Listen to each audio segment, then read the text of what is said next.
Amor, imbatível amor. Capítulo 10, parte B. Doenças da alma. Suspeitas infundadas. O indivíduo, assinalado por consciência de culpa decorrente dos atos passados, que não soube ou não os quis regularizar quando do périplo carnal, renasce possuído por conflitos que procura ocultar, não conseguindo superá-los no mundo íntimo. Assim sendo, projeta no comportamento suspeitas infundadas em relação às pessoas com quem convive, sempre temendo ser identificado pelos erros, desmascarado e trazido à realidade da reparação. Essa conduta aflige e corrói os valores morais, trabalhando-o de maneira negativa e perturbadora, de tal forma que o torna arredio, agressivo e infeliz, levando-o, não poucas vezes, a situações vexatórias, neuróticas, por encontrar inimigos hipotéticos em toda parte, assim experimentando o fardo da culpa, que o anatematiza e procura manter oculta. Toda vez que se encontra no grupo social e duas ou mais pessoas dialogam, sorriem ou se tornam austeras, logo lhe surge a ideia infeliz, a suspeita tormentosa de que se referem à sua pessoa, que comentam negativamente a seu comportamento, ou invejosas inferiores, comprazem-se em persegui-lo e malsinar as suas horas. Tal conduta patológica torna-se um cruel verdugo para o paciente, que se afasta do meio social, sentindo-se rejeitado, de alguma forma detendo-se em conflito persecutório ou de ambição exagerada de grandeza, através de raciocínios lógicos, tombando num quadro paranoico. Nesse estado, torna-se refratário a qualquer ajuda, em se considerando bem, sem apresentar necessidade de alguma espécie, ao que sobrepõe o ego doentio que se supõe superior. O ser humano é essencialmente sua conduta pregressa. Em cada etapa existencial, adquire compromissos que se transformam em asas de libertação ou algemas vigorosas, passando a sofrer as consequências que se transferem de uma para outra existência física, do que lhe decorrem inevitáveis efeitos morais.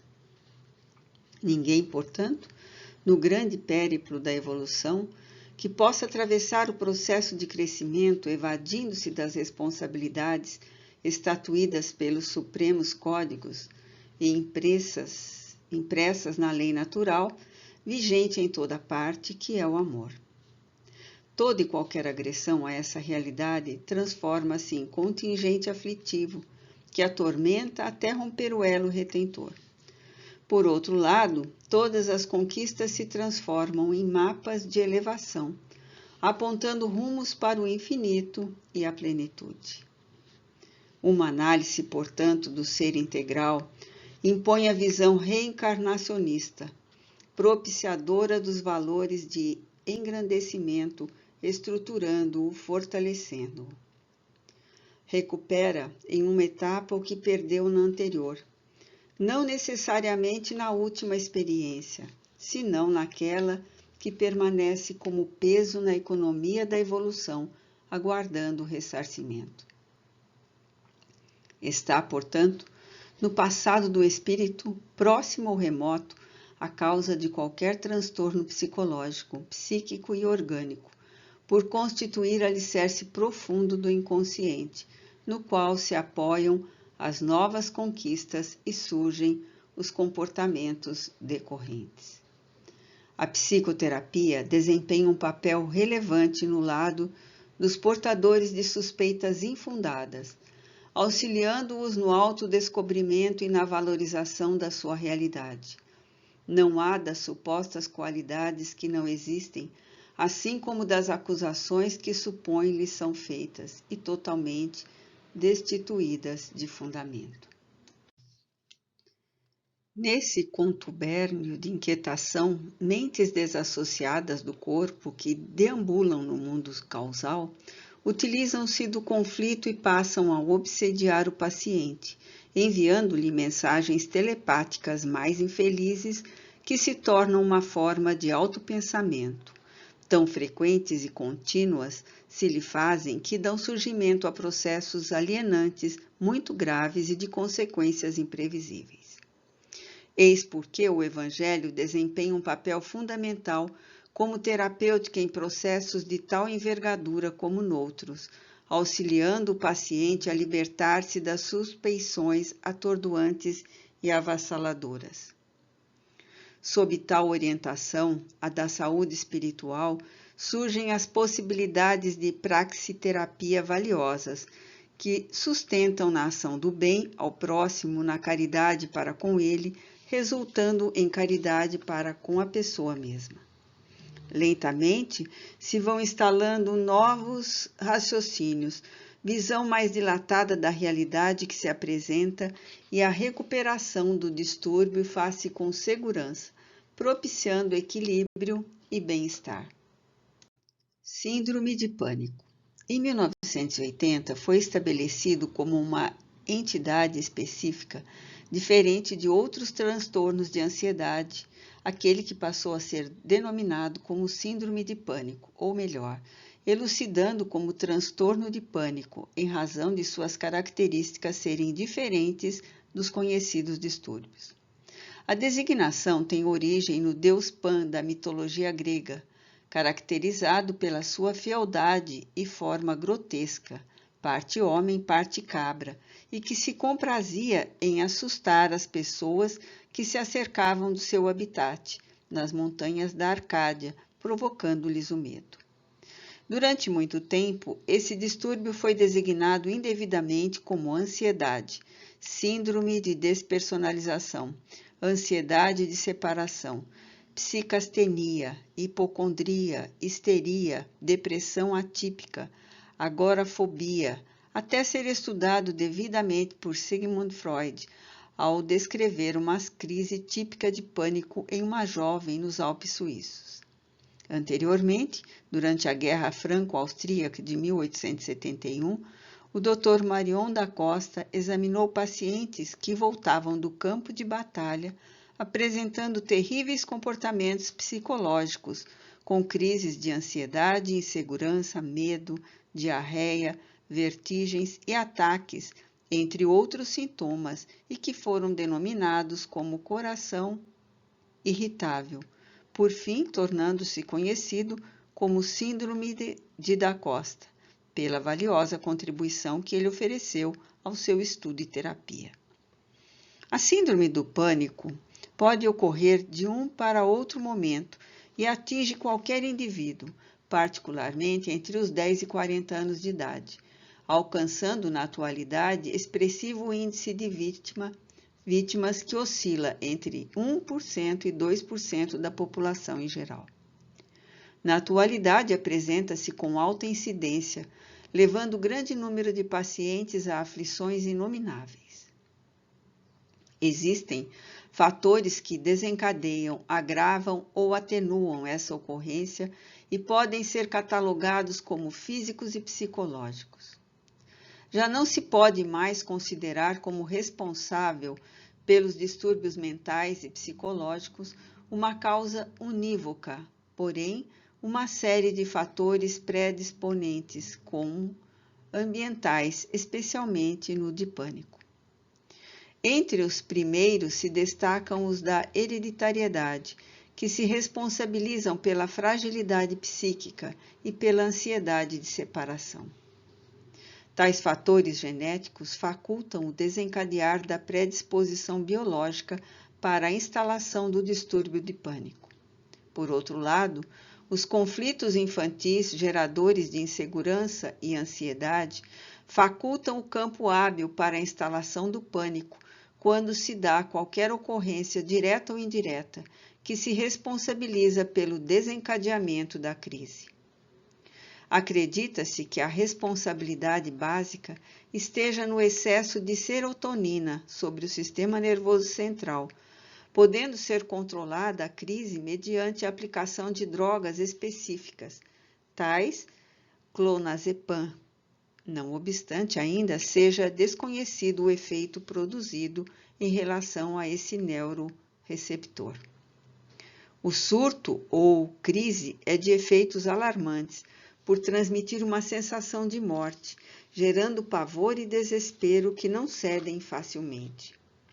A utilização de palavras gentis, os cuidados verbais e emocionais com o paciente não operam o resultado desejado, em razão da disfunção orgânica que faculta a instalação da ocorrência, embora contribuam para fortalecer no enfermo a esperança de recuperação e poder trabalhar-se o psiquismo de forma positiva, que minora a sucessão dos episódios devastadores.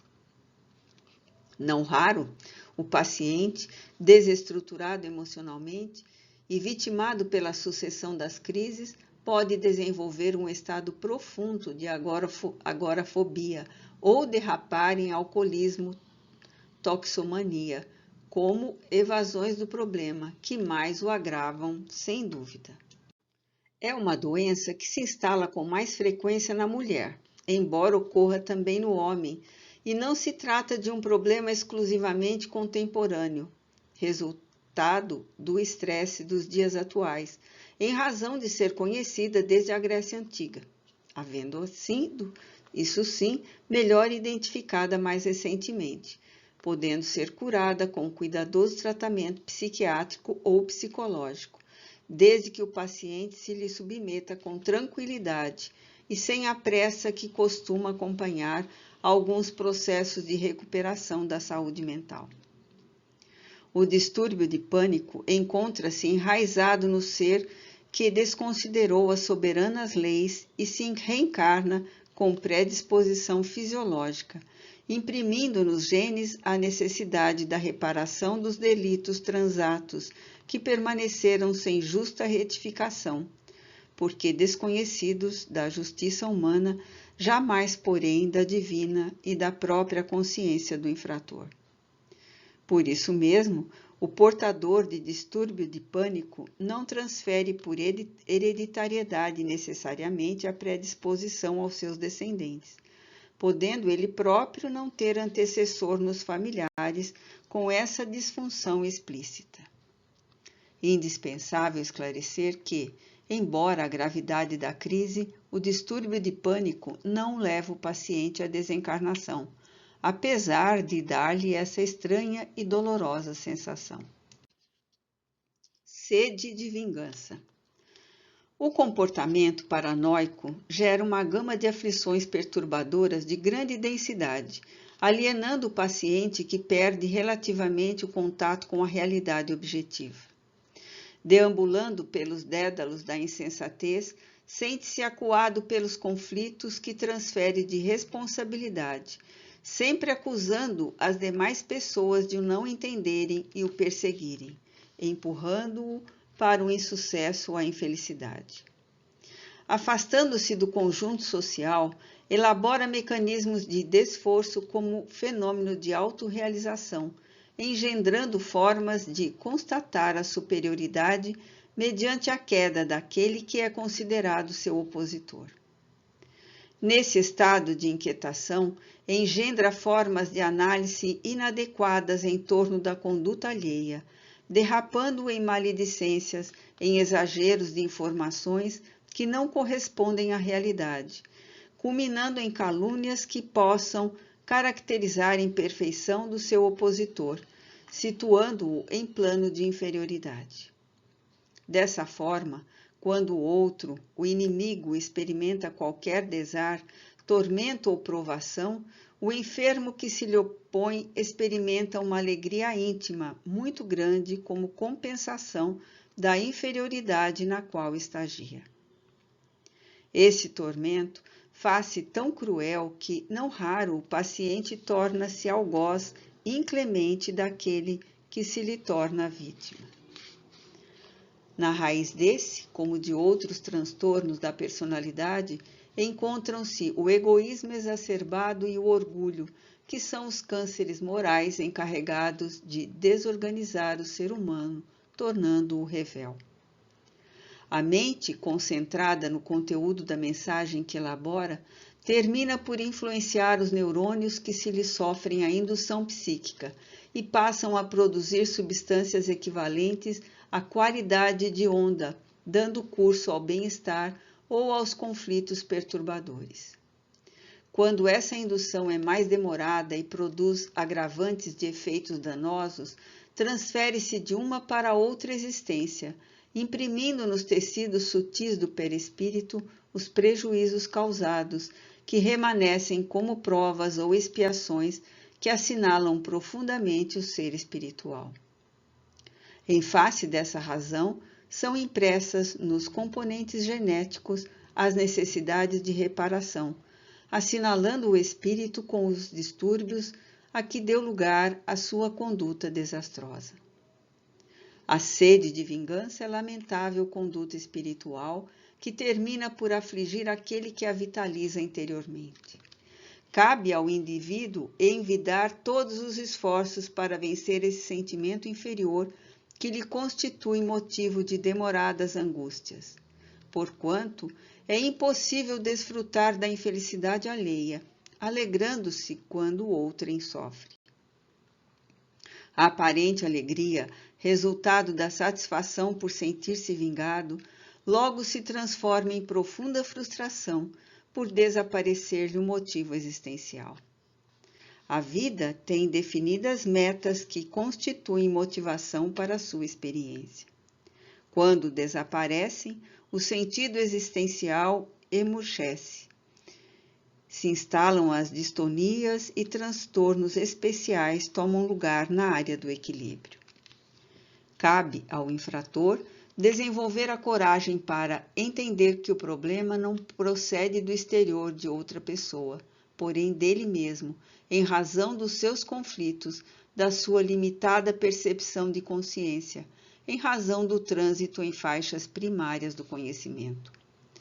Todavia, resolvendo-se por adquirir a saúde emocional, cumpre-lhe esforçar-se por reverter a situação, domando as más inclinações, dentre as quais se destaca a sede de vingança. Lentamente, porém, com segurança, o amor abre-lhe perspectivas dantes não imaginadas, que se vão ampliando até conseguir a perfeita compreensão da luta que deve travar em seu mundo íntimo, a fim de auto-superar-se e encontrar a felicidade.